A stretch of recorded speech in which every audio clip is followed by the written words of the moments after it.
새벽에 우리를 도우시는 하나님 아버지를 바라오면서 다 같이 묵도하심으로 예배 자리로 나가도록 하겠습니다.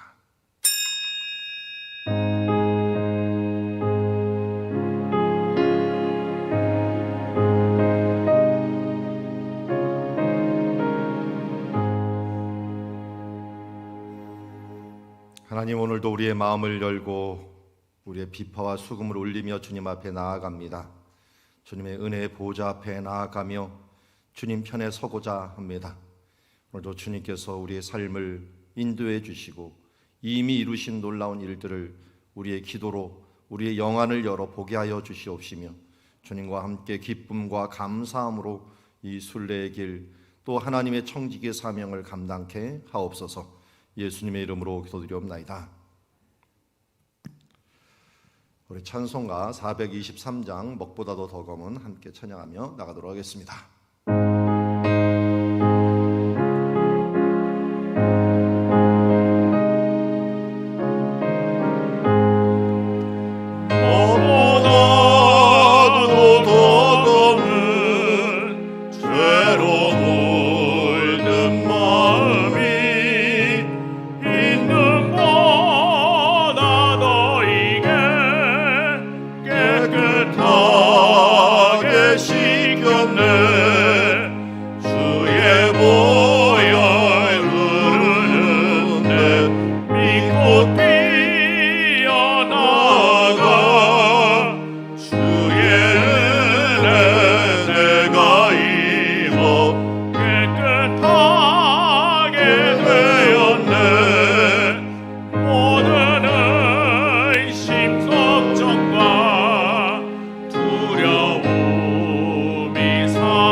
선교를 위하여 기도하는 날입니다. 혼란 중에 놀라운 일을 이어가시는 주님을 찬양하고 감사합시다. 어려움 중에 우리 주변에 있는 친족과 지역에 구원의 역사가 일어나게 하여 주시옵시고, 우리가 맡은 지역인 우리 수원과 용인, 화성 지역에 가난한 심령이 돌아오며, 또한 우리가 돕고 있는 선교지와 선교사님들에게 지혜와 권능으로 우리 코로나 팬데믹을 지혜롭게 극복하게 하여 주시옵시며, 특별히 어려움 중에 있는 미얀마 가운데 민주화와 복음화가 동시에 일어날 수 있는 하나님의 은혜를 베풀어 주시옵소서. 우리 위하여 함께 기도하며 나가도록 하겠습니다. 하나님 아버지, 오늘도 주님께서 은혜를 베풀어 주시어서 말세 지말에 하나님을 바라보게 하시고 그 믿음 안에 서게 하여 주신 것 감사합니다. 너희는 먼저 그의 나라와 의를 구하라. 그러면 이 모든 것을 너희에게 더해 주실 것이라고 하신 대로 그의 나라를 먼저 구하며 나아가는 주의 자녀들에게 오늘도 하나님이 힘주시고 능력 주시어서 저희가 흔들리지 흔들리지 않는 믿음으로 주여 주님 앞에 올바르고 서며 주의 뜻을 실현하며 나아갈 수 있는 주의 자녀들 모두 될 수 있도록 도우시고 축복하시고 함께하여 주시옵소서. 주님, 오늘도 이제 미얀마 가운데 하나님의 은혜를 베풀어 주시옵시고 복음화와 민주화가 동시에 이루어질 뿐만 아니라 우리 가까이 있는 지역들 하나님의 복음화 또 하나님의 은혜가 주여 임하여 주심으로 말미암아 환난 가운데 역사하시는 하나님 가운데 오늘도 주님의 뜻을 보게 하여 주시옵시고 선교사님들 주여 힘주시옵시고 주여 이제 이 기회에 하나님이 열어놓으신 문들을 열어가게 하여 주시옵시며 주여 용기 있고 힘있게 능력있게 지혜롭게 이 모든 것들을 감당하여 하나님의 역사 이루어 나아가는 주의 자녀들 모두에 대하여 도우시고 인도하여 주시옵소서.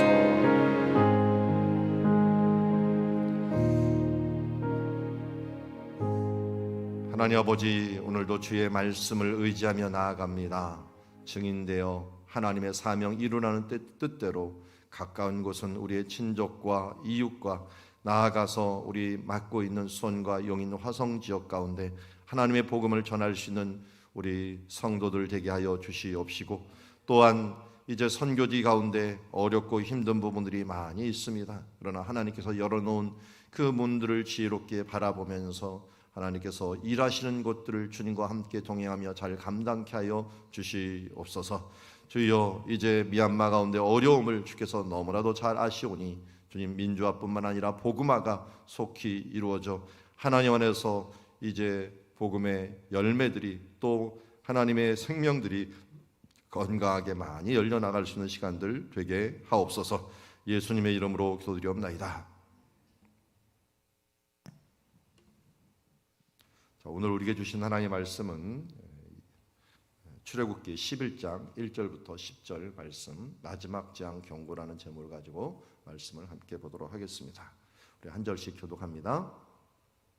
여호와께서 모세에게 이르시기를 내가 이제 한 가지 재앙을 바로와 애굽에 내린 후에야 그가 너희를 여기서 내보내리라.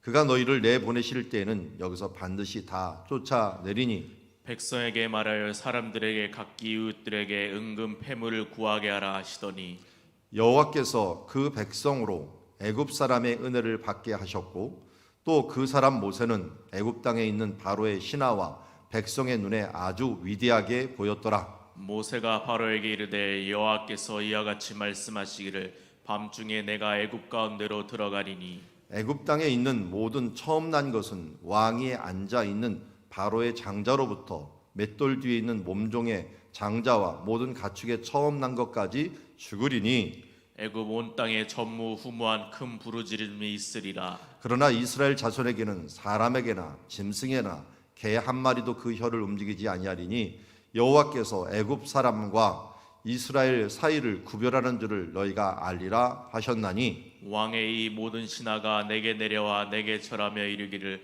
너와 너를 따르는 온 백성은 나가라 한 후에야 내가 나가리라 하고 심히 노하여 바로에게서 나오니라. 여호와께서 모세에게 이르시기를 바로가 너의 말을 듣지 아니하리라.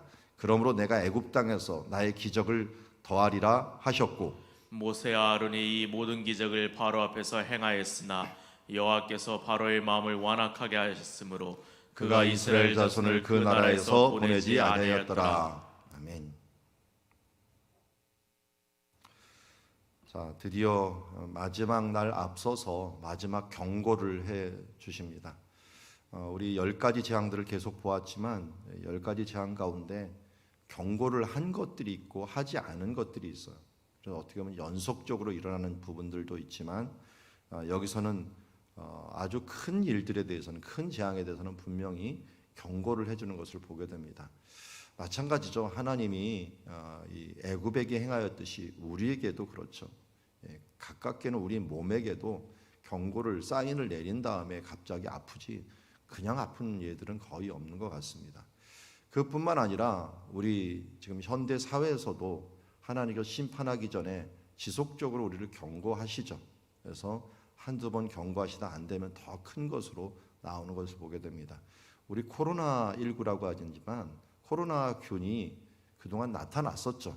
우리 메르스라든지 사스라든지 이런 것들이 모두 코로나균이었습니다. 그래서 코로나 팬데믹이라고 얘기를 하지만 우리 코로나19라고 따로 이야기하는 것들은 그 전에 경고가 2번이나 크게 한번 세계를 좀 경고한 일들이 있었습니다. 그럼에도 불구하고 사람들은 그 정도야 하면서 백신을 만들지 않았어요. 돈도 많이 들고 또 힘드니까. 그러다가 이것이 이렇게 될 줄은 전혀 몰랐죠. 그래서 원래 그 전부터 좀 심하다, 좀 굉장히 위험하다 그러면 빨리 백신을 만들기 시작했는데, 백신을 한번 만들려면 원래 10년은 걸려야 된다 합니다. 그런데 이게 일어나자마자 이걸 하려고 하다 보니까 피해는 피해대로 있고 그러는데, 이것도 뭡니까? 하나님께서 경고죠. 인간들이 아무리 노력해봤자 하나님이 치시는 재앙들이 더 많아지고 더 빨라지면 무력화되는 모습을 보게 됩니다. 인도 같은 데서는 지금 아주 심각해서 어제만 해도 37만이 전염이 되고 또 중증 환자도 엄청나게 많고, 그런데 미국에서는 남은 6천만의 분 이렇게 보냈다 그러는데 그거 듣지도 않는답니다. 아스트라제네카는 그 인도 변형에서는 듣지도 않는데, 다만 좋은 거는 중증으로 가는 것들은 막는다 그러더라고요. 그래서 그거나마 그래도 하라고 이 남은 걸 보내고 하는데, 정말 변형이 계속 생기면은 우리 인간들이 만든 것들이 또 무력화되는 모습들을 보면서 인간의 지혜와 힘과 능력으로 막으려고 하지 말고 하나님, 창조주 하나님을 인정하며 나가야 되는데, 바로처럼 우리 인간들은 너무 완악하게 계속적으로 이것을 막고 자기의 힘으로 무엇인가 해보려고 하다가 요술사처럼 결국은 하지도 못하고 이건 하나님의 재앙이다라고 인정할 수밖에 없도록 그런 길로 몰리지 않기를 바랍니다. 우리가 최선은 다하지만 그러나 결국 생명을 구원하시는 이는 하나님밖에 없다. 또 생명을 주관하시는 하나님밖에 없다라고 하는 것을 우리가 알게 되고요. 자, 11장에 가서는 이제 마지막 재앙을 길게 한 장을 하려 하면서 이 부분들을 경고하는 것을 보게 됩니다. 그만큼 마지막 장은 큰 재앙이기 때문에 경고를 크게 하고, 또 이스라엘 백성에게도 계속 이게 길게 11장뿐만 아니죠. 12장에 그 전장을 다 계속적으로 이야기하면서 너희들이 준비할 곳 애굽에게 있을 재앙 모두 다 지금 계속적으로 길게 말씀합니다. 이렇게 길게 하는 건 중요하기 때문이죠. 하나님께서 우리에게 중요할 때는 지속적으로 이렇게 말씀하고 있다 하는 것들을 보게 됩니다. 자, 백성에게 말하여 사람에게 각기 이웃에게 은근 패물을 구하게 하라. 이번에는 그냥 우리를 한 여호와를 섬기게 하라라고 하면서 나간다고 했는데요. 이번은 아예 바꾸어서 그들에게 은근 패물을 구하게 하라라고 합니다. 아니 근데 왜 뚱딴지 같이 왜 애굽에서 나갈 때 애굽 사람들한테 은근 패물을 구하는 것일까요?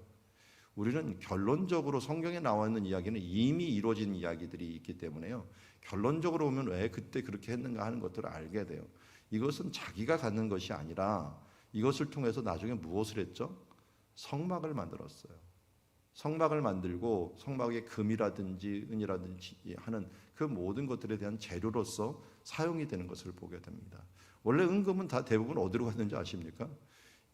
다 무덤으로 갔어요. 무덤에 파라오의 그 장식을 하느라고 대부분 은금들이 그쪽으로 갔는데, 그들의 죽음의 땅으로 갔던 것처럼 그것이 하나님을 섬기는 것으로 은금 패물을 가지고 간 것을 보게 됩니다. 여러분, 애굽은 계속 말씀드린 세상입니다. 세상이기 때문에 세상의 은금 패물을 우리가 가지고서 하나님을 섬기는 데 가야지, 그래야지 의미가 있는 것으로 남지, 가만 놔두면 어디로 가요? 무덤으로 갑니다. 우리 죽어서 무덤으로 가면 그게 무슨 소용이 있겠습니까? 가지지도 못하고 나중에 어떻게 될까요? 그 은금은 또 독을 당해요. 참 재미난 게, 이걸 만들어 놓으면 그 설계한 사람이요, 그 후손들에게 어떻게 들어가는 방법을 알려줘요. 그래갖고 그 후손들이 그걸 또 빼내갖고 또 팔아요. 팔면 또 그 바로가 그걸 사고 또 자기 무덤을 만들어요.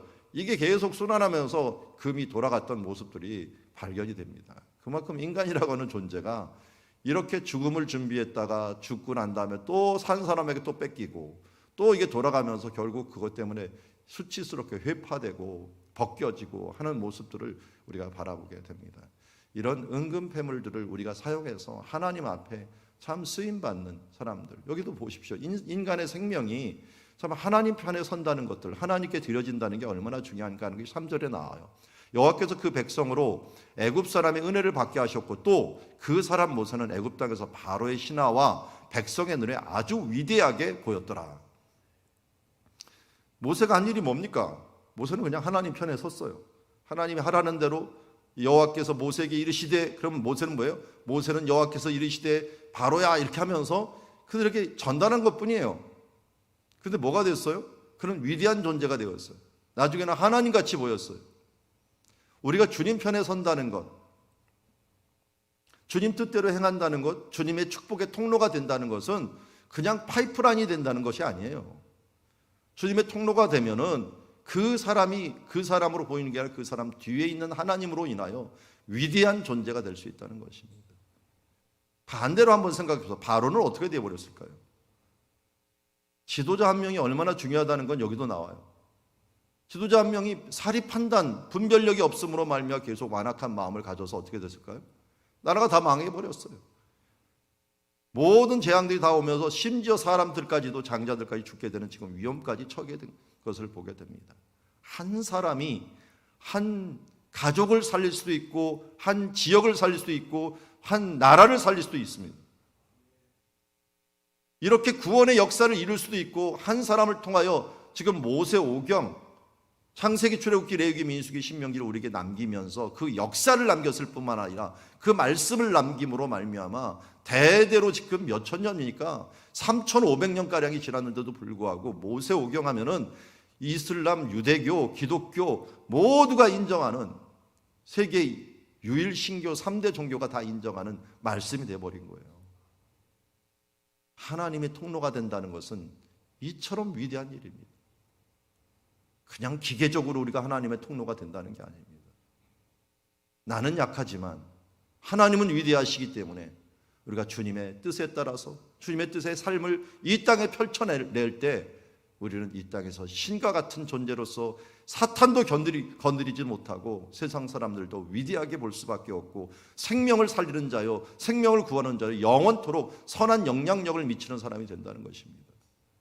반대로 바로처럼 살 때는 자기 고집과 자기 뜻과 자기 생각과 완악함으로 살아갈 때 결국은 하나님을 대적하는 결과가 나라를 망쳐버리고 대대의 수치거리가 되고 손가락질이 되는 그런 모습이 된다는 걸 우리가 다시 한번 깨닫고, 하나님 안에서 주님 편에 선다는 것이 우리의 삶의 성패를 결정한다는 것을 알고 그의 약속을 믿고 나가는, 원래 하나님께서 그렇게 약속하셨잖아요. 7장 1절에 보면 내가 바로 앞에서 너를 신과 같이 되게 할 것이다 약속을 했는데 모세가 실천했더니 그렇게 돼버렸어요. 지금 우리에게도 똑같이 약속하는 거예요. 어떤 식으로요? 스토리텔링으로, 이야기를 통해 갖고 모세가 이렇게 됐으니까 너희도 하나님의 뜻대로 하나님의 말씀을 전하는 자로 증인된 삶을 살다 보면 내가 너를 위대하게 하고 너를 모세처럼 생명을 구하는 자로서 살게 하겠다라는 것입니다. 그러니 제발 변질되지 말고 하나님의 말씀들을 그대로, 아니 더 증폭시켜서 성막이 나중에 성전이 될 때 2배, 3배로 규격이 커진 것처럼 우리가 하나님의 말씀들을 선포하며 나아갈 수 있는 살리는 지도자, 생명의 지도자, 또 나도 모르게 기성세대가 돼 나가지만 그런 먼저 앞선 자가 되기를 주의 이름으로 축원합니다. 자, 여기에서 4절에 보니까 모세가 이제 바로에게 이르되 여호와께서 이와 같이 말씀하시기를 밤중에 내가 애굽 가운데로 들어가리니 애굽 땅에 있는 모든 처음 난 것은 왕이 앉아 있는 바로의 장자로부터 맷돌 위에 있는 몸종의 장자 모든 가축의 처음 난 것까지 죽으리니. 자, 결국은 마지막 재앙은 그냥 재앙이 아니라 생명의 재앙이었어요. 재산적인 피해가 아니라 직접적으로는 생명의 재앙이었어요. 제가 많이 말씀드리지만 이것은 인간이 가장 포기 못하는 것들은 자손입니다. 자식에 대해서 결국 이 내리사랑을 가지고 있는데 이 자녀들이 없어지고 무너진다라고 하는 것은 자기의 소망을 모두 다 끊어버리는 거예요.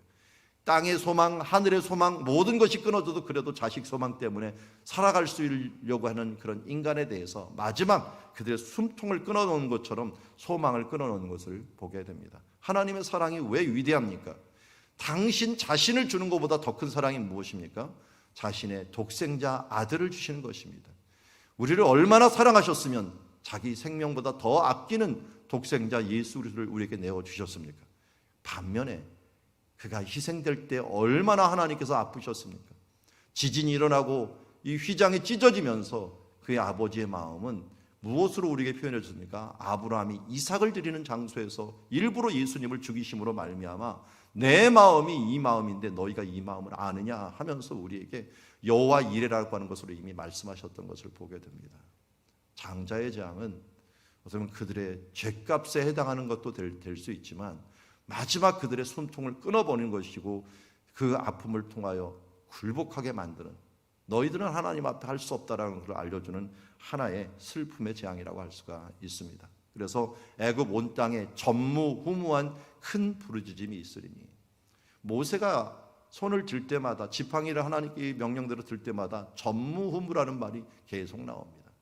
전에도 없었고 앞으로도 없을 메뚜기 재앙과 우박 재앙과 개구리 재앙, 이런 모든 부분들이 그들 가운데 일어난다는 것입니다. 하나님께서 일하시면 의로운 자들에게는 전무후무한 축복이 있어요. 누구였어요? 여호수아가 전쟁할 때 해와 달을 머물게 하는 전무후무한 기도가 있었죠. 그 똑같은 장소에서 솔로몬이 기도할 때 전무후무한 하나님의 지혜가 그 가운데 임한 것을 보게 됩니다. 근데 반대로 그를 대적할 때는 전무후무한 하나님의 재앙이 그 가운데 있다는 것을 우리 잊지 말아야 됩니다. 정말 우리는 예수 그리스도 믿고 하나님 편에 섬으로 속된 말로 땡 잡은 거예요. 주님 안에서 전무후무한 하나님의 축복들이 우리 가운데 항상 따라다닙니다. 어떤 사람도 놓칠 수 없는 하나님의 은혜, 나를 향한 하나님의 은혜가 항상 있다는 사실들을 잊지 마십시오. 그걸 보느냐 못 보느냐인데요, 보면 어떻게 됩니까? 기쁨으로, 야, 오늘 하루가 정말 하나님께서 주신 최고의 하루구나 하는 것들을 나중에야 천국 가서 느끼지 말고 지금 현재 우리가 하나님 주시는 그 은혜의 시간이다라고 하는 것들, 그것을 깨달으면서 기쁨으로 순례자의 길을 가는 우리가 되었으면 좋겠습니다. 자, 7절에 보니까 그러나 이스라엘 자손에게는 반대라 그랬죠. 전무후무한 축복이 있다면 전무후무한 하나님의 보호하심이 있습니다. 사람에게나 짐승에나 개 한 마리도 그 혀를 움직이지 아니하리니. 우리 이 개들 죽을 때 어떻게 합니까? 혀가 툭 떨어지죠. 그러니까 혀가 떨어지는 모습을 보게 됩니다. 그래서 여호와께서 애굽 사람과 이스라엘 사이를 구별하는 줄을 너희가 알리라. 요새 백신 맞고서 사람들이 많이 죽습니다. 근데 죽는데 별로 사람들이 신경을 안 쓰는 이유가 뭡니까? 원래 몸이 아프신 노인들인데 가만히 있어도 그 정도는 죽는다는 거예요. 백신을 안 맞아도 원래 사람들은 죽어요. 올해 들어와서 계속 태어나는 사람들보다 죽는 숫자가 많다래죠. 원래 자연적으로 죽는 인원들이 있어요. 그러면 백신 맞아서 안 죽으려면은 모든 사람이 안 죽어야 돼요. 그런데 원래 죽고 있는데 백신 맞아갖고 죽는다고 그게 이상한 일은 아니기 때문에 젊은 사람들이 맞았는데 죽었다, 이건 문제가 돼요. 그렇지만 나이 드신 분들, 요양원에 있는 분들이 원래 몸이 안 좋아갖고 어차피 죽을 뿐인데 또 맞히다 보니까 그분이 때가 돼서 죽었어요. 그래서 그걸 갖고 비교를 해요. 원래 사망률, 자연 사망률과 이것을 맞았을 때 사망률인데 이거 뭐 차라리 맞았을 때가 덜 죽는다. 그렇기 때문에 그 사망률에 대해서는 쳐주지를 않는 거예요. 일반적으로. 근데 여기 8절 보면 저는 갑자기 그런 생각이 들었어요. 이스라엘 7절에 보면 이스라엘 백성들은 이때는요 자연 사망률도 없었을 것 같아요. 원래 죽는데 하나님이 이날은 그 죽는 것들도 중지를 시키시고 이거는 생명의 날로 아예 주신 거예요. 그러니까 이 애굽에서는 원래 죽었던 사망률이 뿐만 아니라 전무후무한 이 죽음들이 일어나게 되는데 이스라엘은 그전엔 죽었는데 죽지 않는 이 전무후무한 일들이 일어나는 하나님의 빛의 날이 등장하는 것이고, 사망률 제로. 여기는 그동안 사망이 뭐 몇백 프로가 보니까 몇천 프로가 뛰어갖고 모든 개들이고 뭐 짐승이고 또 거기에다가 이 종들이고 신하고 뭐 애굽의 모든 장자까지 다 죽는 일들이 하면서 이게 뭡니까? 구별이라고 하는 구별. 마지막 날에 하나님께서는 영원한 구원으로 우리를 행하시고 악인들에게서는 영원한 심판이 있는 이 구별의 날이 바로 심판의 날이다라고 하는 걸 우리에게 말씀하고 있습니다.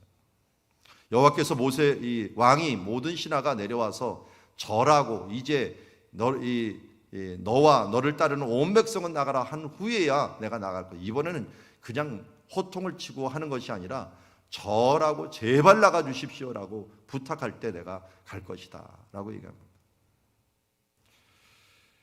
여호와께서 모세에게 이르시되 바로가 너의 말을 듣지 아니하리라. 그러므로 내가 애굽 땅에서 나의 기적을 더하리라 하셨고 모세와 아론이 이 모든 기적을 바로 앞에 행하였으나 여호와께서 바로의 마음을 완악하게 하셨으므로 그가 이스라엘 자손을 그 나라에서 보내지 아니하였더라. 이 완악함은 결국 어떤 것들도 행할 수 없었던 것을 봅니다. 모세가 이렇게 행할 수 있고 담대할 수 있었던 이유는 무엇입니까? 그는 계속적으로 9번을 경험하면서 하나님이 말씀한 대로 이루는 것을 보았기 때문에 그렇습니다. 경험했습니다. 그러니까 담대함도 있었고요. 그가 시간이 지날수록 어떤 생각이 들까? 믿음이 더욱더 커지게 됩니다. 우리가 신앙생활하면서 믿음이 그냥 머물러 있으면 안 돼요. 그래서 로마서 1장에도 믿음에서 믿음에 이른다라고 하는 말을 해요. 처음 믿음은 구원받는 믿음이에요. 내가 예수를 믿음으로 구원받는 믿음이지만 거기서 끝나는 믿음이 되면 안 됩니다. 믿음에서 믿음에 이르게 돼요. 한 번씩 예수 그리스도를 경험하면서 그 하나님 모세가 하나하나 성장하듯이 다윗이 이 어려움 중에서 한 번 한 번 잃어가면서 그의 믿음과 그의 경험과 하나님을 향한 지식들이 계속적으로 성장하듯이 우리가 시간이 지날수록 믿음이 성장해야 돼요. 다람쥐 책밥 비돌듯이 하나님의 은혜를 체험하지 못하고 계속 살아가는 인생이 되지 말고 우리가 시간이 지날수록 한 단계 한 단계 우리가 성장해 가는 신앙이 되는 것. 이건 뭡니까? 모세처럼 경험을 하는 거. 하나님의 말씀대로 하였더니 되더라 하면서 나중에는 어떻게 합니까? 이 말을 딱 신청하면서 이거는 끝장이구나, 마지막이구나 하면서 믿음으로 나가는 겁니다. 이 믿음은 뭡니까? 믿음은 현재가 아닙니다. 현재 우리가 현재 것을 바라고 믿는 사람은 어디 있습니까? 믿음은 미래입니다. 그렇기 때문에 믿음은 항상 시간을 동반합니다. 항상 미래의 부분들에 해당합니다. 일어나지 않은 것입니다. 그런데 믿음은 바라는 것들의 실상이기 때문에 그 믿음이 얼마나 대단한가 하는 것들은 믿음의 앞에 내다보면서 일어나는 것들입니다. 근데 우리는 그냥 헛된 믿음을 가진 사람이 아닙니다. 왜냐하면 성경의 말씀, 영원 불변한 말씀, 이미 이루어졌고 앞으로도 이루어질 그 말씀을 우리가 알고 있기 때문에 여호와를 섬기고 그 뜻대로 살아가는 자들에게 일어날 일들을 오늘도 우리에게 보여주셨기 때문에 그 믿음으로 나아갈 때 하나님께서 우리에게 승리하심을 주는 줄 믿습니다. 믿음은 그래서 반드시 기다림을 동반하게 됩니다. 그리고 이 기다림 가운데, 간절한 기다림 가운데 항상 인내가 필요합니다. 끝까지 인내하는 자가 믿음의 역사를 보게 됩니다. 야곱도 어떻게 했습니까? 야복강에서 하나님의 얼굴을 배웠고 축복을 받았습니다. 그러나 조금 뒤에야 에서가 변한 모습을 보면서 내가 형님의 얼굴을 보니 그 전에 하나님의 얼굴 분이엘을 보았는데 이제 형님 통해서 분이엘을 보나이다. 최고 오래 기다린 믿음의 용사들 여러 명들이 있지만 여호수아와 갈렙, 나중에 갈렙은 뭐라 했습니까? 45년이 지났을 때 내 기력이 여전합니다. 모세가 주었던 그 약속을 45년 뒤에나 이루어내는 가나안의 역사들을 우리는 보았습니다. 그러면서 이 산지를 내게 주소서, 믿음이 끝까지 끊어지지 아니하고 나갔던 그 모습들을 바라보면서 오늘도 우리가 모세처럼 시간이 지나면 지날수록 하나님을 더 경험하고 더 큰 믿음으로 자라나가는 자들이 되기를 원합니다. 그렇지 않고 완악하게 되면 어떻게 된다고요? 10절 끝에 보니까 자기가 완악해지는 게 아니라 이제는 여호와가 그의 바로의 마음을 완악하게 만들어 버린다. 굳어져서 어찌할 수 없고 돌이킬 수 없는 길도 간다는 것을 우리가 깨닫고 하나님 안에서 정말 부드러운 마음으로 주님의 믿음의 용사소 끝까지 주님을 신뢰하며 나아가는 주의 자녀들이 되기를 원합니다. 오늘도 우리에게 주신 말씀 가운데 모세와 바로의 모습을 통하여 정말 하나님 편에 서서 축복의 통로, 은혜의 통로, 하나님의 위대한 일들을 이루는 주님의 자녀가 되고 바로처럼 생명을 해하는 곳, 가정을 망치고 주변 사람들을 망치는 자가 되지 않도록 위해서 기도하기를 원합니다. 마지막 재앙 경고를 통해서 우리는 믿음의 눈으로 더욱더 모세처럼 담대하게 하나님의 말씀을 믿고 끝까지 견디며 나아가는 주의 자녀들이 되기를 또한 주의 이름으로 축원합니다. 기도하겠습니다. 하나님 아버지, 오늘도 말씀을 통하여 우리에게 알려주시고 교훈하여 주신 것 감사합니다. 참으로 우리는 부족합니다. 연약합니다. 그러나 주님의 통로가 될 때, 주님께 쓰임을 받을 때 신이 되고 위대한 자가 되고 하나님의 놀라운 일들을 이뤄가는 줄 믿습니다. 하나님, 우리의 믿음 없음을 날마다 봐 주시옵시고 주님의 뜻 안에서 정말 주님 편에 서서 주님의 위대함을 이루어 살리는 지도자가 되게 하여 주옵시고 약속대로 행하는 주님의 자녀가 되게 하여 주시옵소서. 하나님 아버지, 오늘도 우리에게 은혜를 베풀어 주시어서 이제 애굽에 처음 난 것에 대한 재앙을 바라보는 모습을 보게 됩니다. 주님, 이러한 재앙을 받는 자들이 아니라 하나님 안에서 믿음으로 담대하게 우리의 잠시의 어려움에 굴복하지 아니하고 믿음은 바라는 것들의 실상이라고 했사오니 인내함으로 그 믿음의 결과를 볼 수 있는 믿음의 자녀들 모두 되게 하여 주시옵소서. 예수님의 이름으로 기도드리옵나이다.